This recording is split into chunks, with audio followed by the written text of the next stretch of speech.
नमस्कार। सुबह 8 बजे की बड़ी खबरों में आप सभी का स्वागत है। बुलेटिन की शुरुआत उत्तर प्रदेश की 3 बड़ी खबरों के साथ करते हैं। तो उत्तर प्रदेश में आज 3 बड़ी खबरों पर सबकी निगाहें रहने वाली हैं। राजधानी लखनऊ में प्रदेश बीजेपी कार्य समिति की बैठक होने वाली है और इस बैठक में बीजेपी के राष्ट्रीय अध्यक्ष जेपी नड्डा वर्चुअली जुड़ेंगे। इस बैठक में नड्डा मिशन 2022 में जीत के लिए संगठन की मजबूती का मंत्र देंगे। उधर उत्तर प्रदेश में चुनावी रणनीति तैयार करने के लिए कांग्रेस महासचिव प्रियंका गांधी 3 दिनों के लखनऊ दौरे पर आ रही है। वहीं सुप्रीम कोर्ट में आज कांवड़ यात्रा मामले को लेकर सुनवाई होगी। उत्तर प्रदेश में कांवड़ यात्रा की इजाजत दिए जाने पर सुप्रीम कोर्ट ने स्वतः संज्ञान लेते हुए उत्तर प्रदेश सरकार को नोटिस जारी कर जवाब मांगा था और आज इसी को लेकर सुनवाई होगी।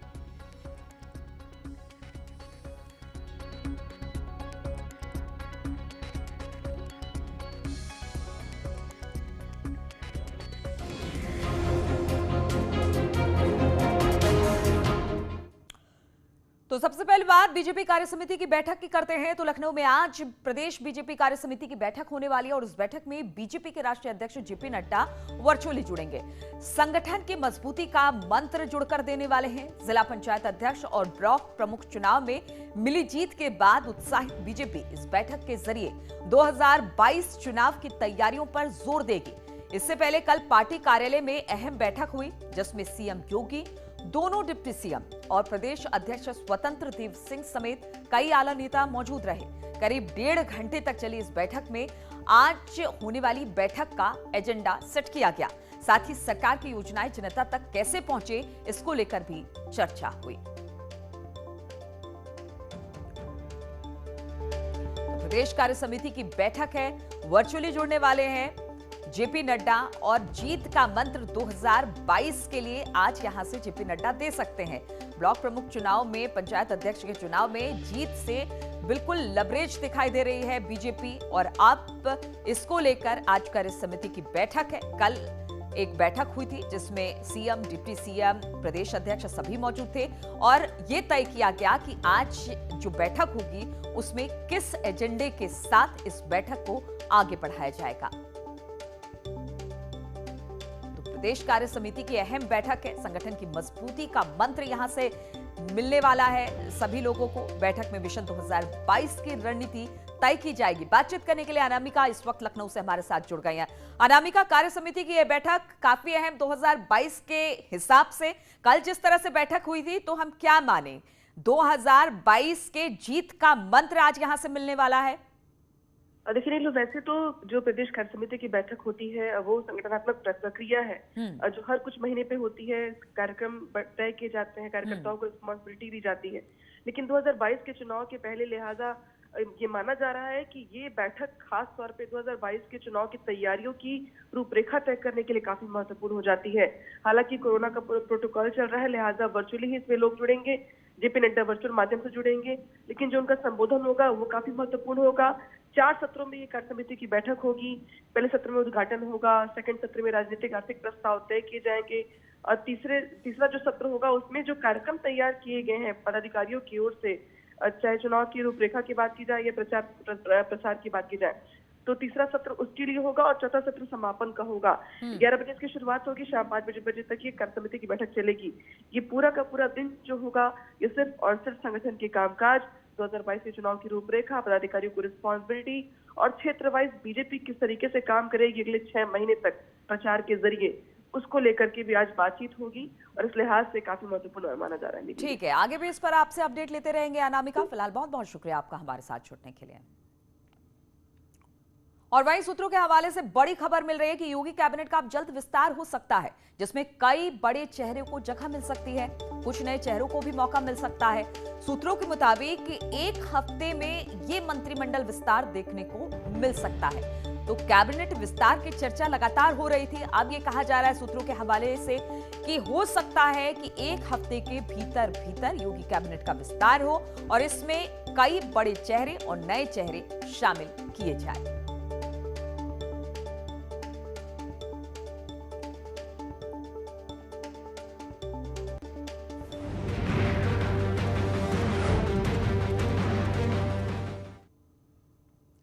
और अब कांग्रेस के मिशन उत्तर प्रदेश की भी बात कर लेते हैं। तो कांग्रेस भी चुनावी रणनीति तैयार करने में जुट गई है। उत्तर प्रदेश में चुनावी रणनीति तैयार करने के लिए प्रियंका गांधी 3 दिन के लखनऊ प्रवास पर यहां पर आ रही हैं। कांग्रेस को उनसे जीत का मंत्र मिलने की उम्मीद है, तो विपक्ष ने इसे पॉलिटिकल टूरिज्म करार देकर तंज कसा है। उत्तर प्रदेश में सियासी जमीन मजबूत करने के लिए कांग्रेस महासचिव प्रियंका गांधी आज लखनऊ आ रही हैं। 18 जुलाई तक वो राजधानी में ही रहेंगी और 2022 के लिए रणनीति तैयार करेंगी। प्रियंका गांधी का पूरा फोकस संगठन की मजबूती पर रहेगा। इसके लिए पदाधिकारियों के अलावा जिला और शहर अध्यक्षों के साथ बैठक करेंगी।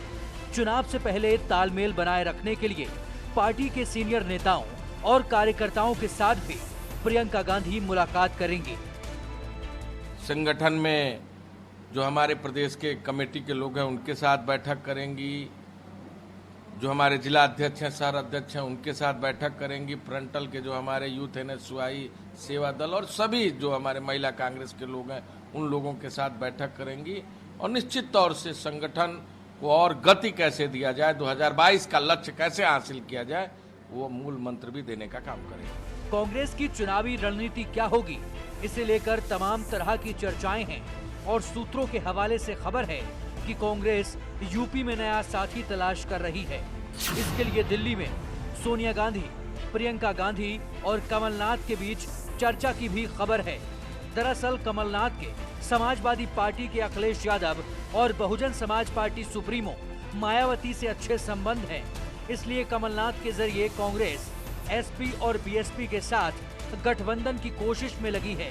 कांग्रेस को इस बात की आशंका है कि यूपी में बिना गठबंधन के चुनाव लड़ने से उसकी हालत कमजोर होगी। हाल में हुए निकाय चुनाव के नतीजों ने भी कांग्रेस को मायूस किया है। लिहाजा अब कमलनाथ विधानसभा चुनाव में बिसात बिछाकर प्रियंका गांधी की राह आसान करने के मिशन में जुट सकते हैं। हालांकि इस मसले पर पार्टी नेता कुछ भी कहने से बच रहे हैं। देखिए, चूंकि वो राष्ट्रीय नेतृत्व की बैठक रही और मैंने भी टीवी पर और मीडिया पर देखा है, मैं समझता हूं कि ये आपस की कोई चर्चा रही होगी और वो लोग कर रहे होंगे। चूंकि मेरी जिम्मेदारी उत्तर प्रदेश की है तो मैं उत्तर प्रदेश के बारे में अपनी बात रख सकता हूँ। कांग्रेस अपनी चुनावी नैया पार करने के लिए तरह तरह के प्रयोग कर रही है। ये बात अलग है कि 2017 में उसका एसपी से गठबंधन फ्लॉप हो चुका है, मगर अब नए सियासी माहौल में नए समीकरण बनाने की कवायद है। वहीं बीजेपी ने प्रियंका गांधी के दौरे को पॉलिटिकल टूर बताकर तंज कसा है। कुछ नेता हैं, प्रदेश के बड़े भी नेता हैं, दिल्ली में भी रहते हैं, उत्तर प्रदेश में भी रहते हैं, कि जब चुनाव होता 5 साल का तो 4.5 पौने 5 साल तक वो एयर कंडीशन कमरे में बैठकर हफ्ते में 1-2 बार ट्वीट करके सरकार की आलोचना करके अपना कर्तव्य पूरा करते हैं। और जब 4.5 साल पूरा होने लगता है तो अपनी पर्यटन यात्रा पे, राजनीतिक पर्यटन यात्रा पर निकल जाते हैं। प्रियंका के लखनऊ आने से पहले ही सियासत गर्मा चुकी है और ये भी तय है कि प्रियंका के आने के बाद सियासी तपिश ज्यादा बढ़ेगी। मगर सवाल इसी बात का है कि यूपी में कामयाबी हासिल करने के लिए प्रियंका क्या नया प्लान लेकर आती हैं और उससे कांग्रेस को कितना फायदा मिलता है। Bureau report, news 18। और सुप्रीम कोर्ट आज कांवड़ यात्रा को लेकर अहम सुनवाई करने वाली है। उत्तर प्रदेश में कांवड़ यात्रा की अनुमति मिलने के बाद सुप्रीम कोर्ट ने इस पर स्वतः संज्ञान लिया और इसको लेते हुए उत्तर प्रदेश सरकार को एक नोटिस जारी कर जवाब मांगा है। आज इस पर सुनवाई हुई है।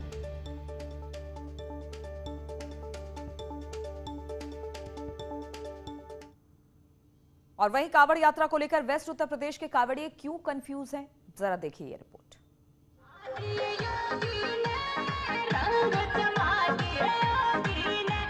यूपी सरकार ने कोविड प्रोटोकॉल के साथ कांवड़ यात्रा की इजाजत दी है, लेकिन उत्तराखंड सरकार ने अपने राज्य में कांवड़ यात्रा को रद्द कर दिया है। अब इसे लेकर वेस्ट यूपी के कांवड़िए कंफ्यूजन में हैं, क्योंकि वो चाहते हैं कि हरिद्वार से ही जल भरा जाए। कांवड़िए कह रहे हैं हरिद्वार से गंगा जल लाने की परंपरा है और वो इस परंपरा को नहीं तोड़ सकते।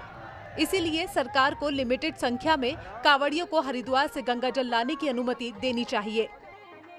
सर, हम 9-10 साल से कांवड़ ला रहे हैं पर इस बार भी बहुत इच्छा है, पर क्या करें, जो सरकार ने जैसे अपने गाइडलाइन जारी की है उसका पालन करना पड़ रहा है। जो हमारी इच्छा है ना, जो प्रभु इच्छा है, वो हर की पैड़ी से ही है। इस विषय को कांवरिया होने के नाते ये राय रखते हैं कि क्योंकि हम भोले बाबा के भक्त हैं, तो भोले बाबा के लिए जल हरिद्वार से जैसे परंपराएं पुरानी चली आ रही हैं उस तरीके से जल आना चाहिए। हरिद्वार के तो जो मान्यता है वो हरिद्वार की मान्यता है, तो हरिद्वार से जल लाएंगे तभी भोले बाबा पे चढ़ाएंगे, तभी पूरी कावड़ होती है। इस तरफ तो हरिद्वार से मानता है। जल लाना पड़े, गढ़ से लाना पड़े, मखदूमपुर से लाना पड़े। नहीं, वो तो लाते हैं, काफ़ी लोग करते भी हैं वैसा, लेकिन जो सबसे ज़्यादा बड़ी मान्यता है वो हरिद्वार की है। उधर सरकार के निर्देशों के साथ अधिकारी अपने काम में जुट गए हैं और कोविड प्रोटोकॉल के साथ कैसे कांवड़ यात्रा को संपन्न कराना है, इसकी तैयारी जारी है। कांवड़ यात्रा महत्वपूर्ण होती है यहाँ पर, बहुत मतलब कि जो बड़ी संख्या बल होता है, इन्वॉल्व होता है, और इसकी ड्रिल है, सेट ड्रिल है, इसकी निश्चित ड्रिल है। लास्ट ईयर तो नहीं हुई थी, इस साल इंस्ट्रक्शंस अभी तक हम लोगों के पास ये है कि होनी है।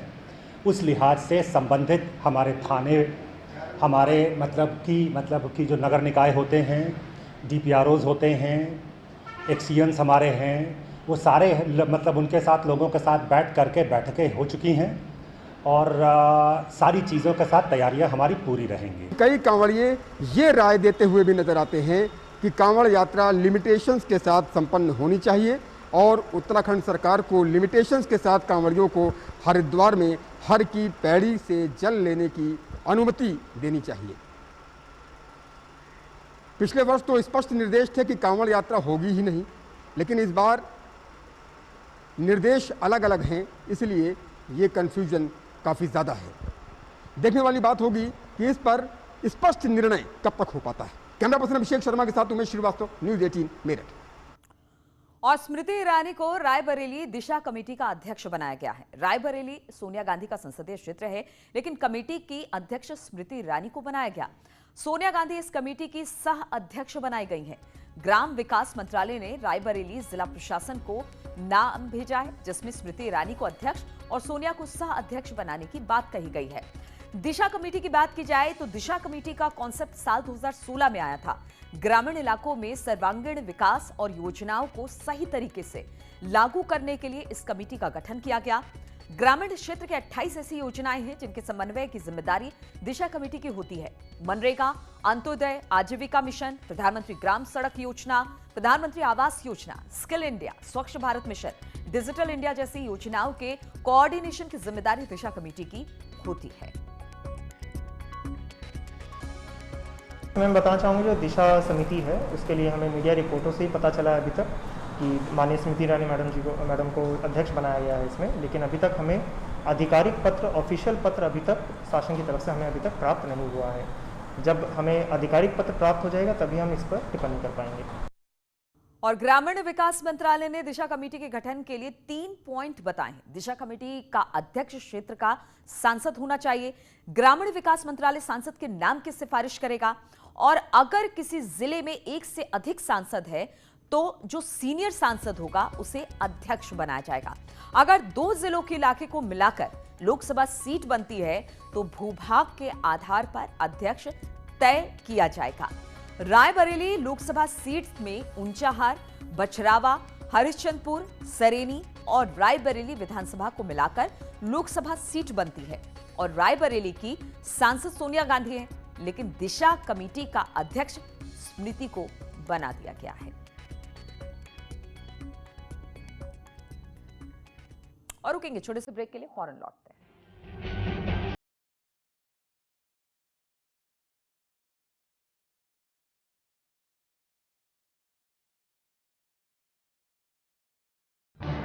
इस न्यूज हेडलाइंस के प्रायोजक पेट सफा आयुर्वेदिक चूर्ण।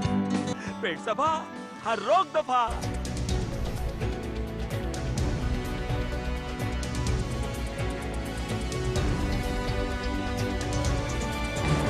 इस न्यूज हेडलाइंस के प्रायोजक पेट सफा आयुर्वेदिक चूर्ण। पेट सफा, हर रोग दफा। सिर्फ न्यूज 18 उत्तर प्रदेश उत्तराखंड पर।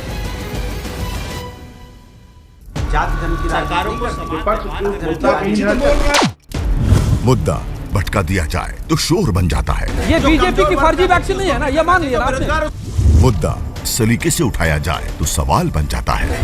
पहले टीके को लेकर के डाउट पैदा किया, कहा कि पीएम लगवाओ, अब वो लगवा रहे हैं तो फिर उस पर सवाल उठा रहे हो, ये कैसी राजनीति कर रहे हो? सबसे बड़े सवाल, सबसे बड़ी बहस, महाबहस देखिए सिर्फ न्यूज़ 18 उत्तर प्रदेश उत्तराखंड पर। घरों से शहरों तक की हर पल की हर खबर न्यूज़ 18 के रिपोर्टर पहुंचाते हैं आप तक, ताकि कोरोना के साथ उसके वैक्सीनेशन की भी मिले आपको फास्ट अपडेट। देखिए यूपी एक्सप्रेस 100 सिर्फ न्यूज़ 18 उत्तर प्रदेश उत्तराखंड पर।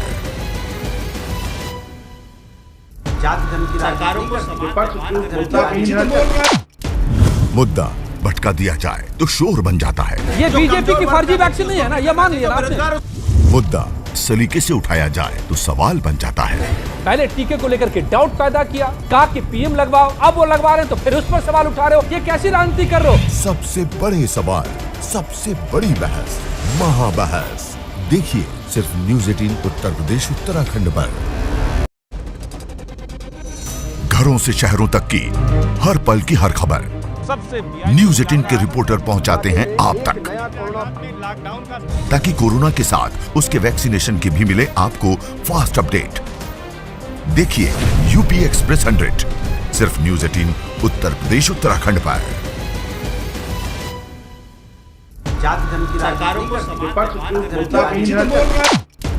मुद्दा भटका दिया जाए तो शोर बन जाता है। ये बीजेपी की फर्जी वैक्सीन नहीं है ना, ये मान लिया आपने। मुद्दा सलीके से उठाया जाए तो सवाल बन जाता है। पहले टीके को लेकर के डाउट पैदा किया, कहा कि पीएम लगवाओ, अब वो लगवा रहे हैं तो फिर उस पर सवाल उठा रहे हो, ये कैसी राजनीति कर रहे हो? सबसे बड़े सवाल, सबसे बड़ी बहस, महाबहस देखिए सिर्फ न्यूज़ 18 उत्तर प्रदेश उत्तराखंड पर। घरों से शहरों तक की हर पल की हर खबर न्यूज़ 18 के रिपोर्टर पहुंचाते हैं आप तक, ताकि कोरोना के साथ उसके वैक्सीनेशन की भी मिले आपको फास्ट अपडेट। देखिए यूपी एक्सप्रेस 100 सिर्फ न्यूज़ 18 उत्तर प्रदेश उत्तराखंड पर।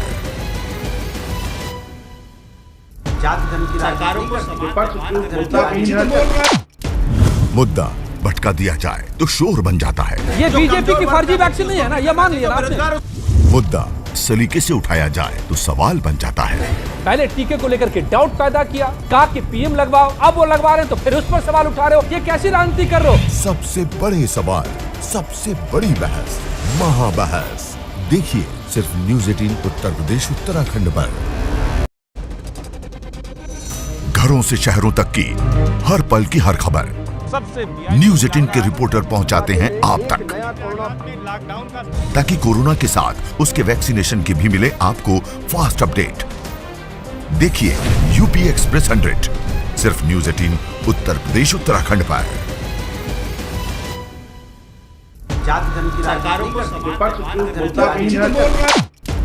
मुद्दा भटका दिया जाए तो शोर बन जाता है। ये बीजेपी की फर्जी वैक्सीन नहीं है ना, ये मान लिया आपने। मुद्दा सलीके से उठाया जाए तो सवाल बन जाता है। पहले टीके को लेकर के डाउट पैदा किया, कहा कि पीएम लगवाओ, अब वो लगवा रहे हैं तो फिर उस पर सवाल उठा रहे हो, ये कैसी राजनीति कर रहे हो? सबसे बड़े सवाल, सबसे बड़ी बहस, महाबहस देखिए सिर्फ न्यूज़ 18 उत्तर प्रदेश उत्तराखंड पर। घरों से शहरों तक की हर पल की हर खबर न्यूज़ 18 के रिपोर्टर पहुंचाते हैं आप तक, ताकि कोरोना के साथ उसके वैक्सीनेशन की भी मिले आपको फास्ट अपडेट। देखिए यूपी एक्सप्रेस 100 सिर्फ न्यूज़ 18 उत्तर प्रदेश उत्तराखंड पर।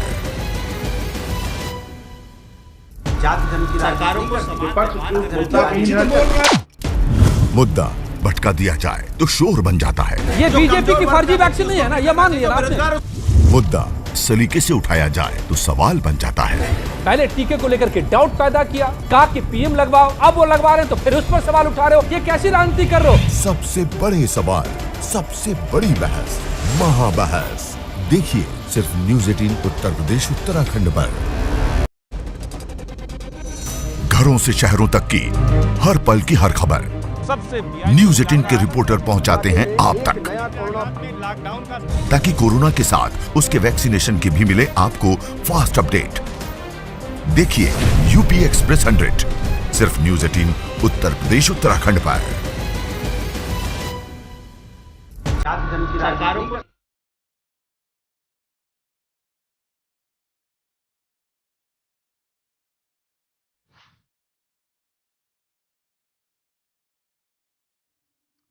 और राजधानी दिल्ली में जल प्रदूषण तेजी से बढ़ रहा है, जिसकी गवाही यमुना नदी पर तैरते जहरीले झाग दे रहे हैं।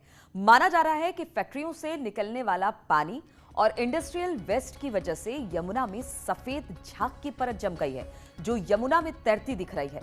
यमुना में बढ़ते जल प्रदूषण ने पर्यावरण को लेकर लोगों की चिंता बढ़ा दी है।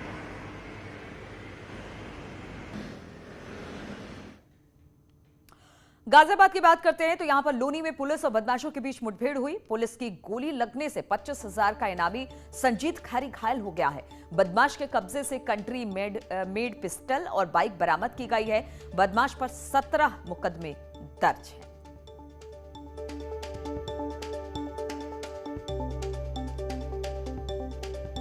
यहाँ पर बंसला निठौरा के जंगलों के पास रोड पर मेन रोड पर चेकिंग जब चल रही थी तो वहाँ पर चेकिंग के दौरान इसने जब इसके पास से तमंचा मिला चेकिंग के दौरान तो एकदम से तेज़ी से ये भागा और अपनी बाइक से। तो पुलिस जब इसके पीछे लगी तो उसने फायर किया पुलिस के ऊपर और जवाबी फायर में इसके पैर पे गोली लगी है और काफ़ी शातिर क्रिमिनल है। इस पर लगभग 1.5 दर्जन मुकदमे दर्ज। और फिरोजाबाद में मुर्दा खोलेगा मौत का राज। पुलिस ने कब्र से निकालकर मुर्दे को पोस्टमार्टम के लिए भेज दिया। दरअसल 11 जुलाई को मटसेना इलाके के नगला मुल्ला गांव में पोखरे में 13 साल के बच्चे की डूबने से मौत हो गई थी। परिवार वालों ने एसपी सिटी से शिकायत कर गांव वालों पर बच्चे की हत्या का आरोप लगाया। इसके बाद एसपी ने शव को कब्र से निकालकर पोस्टमार्टम के आदेश दिए हैं। कुछ लोग गांव के कुछ लोग लड़के गांव में जो पोखर में उड़े तालाब में उड़े तो इसके लाश बरामद हुई। प्रशासन ने जिला अधिकारी ने उसको खोलने के आदेश दिए। तो आज बच्चे की बॉडी जमीन से निकाली गई थी? हाँ, बॉडी जमीन से निकाली गई थी। तो इस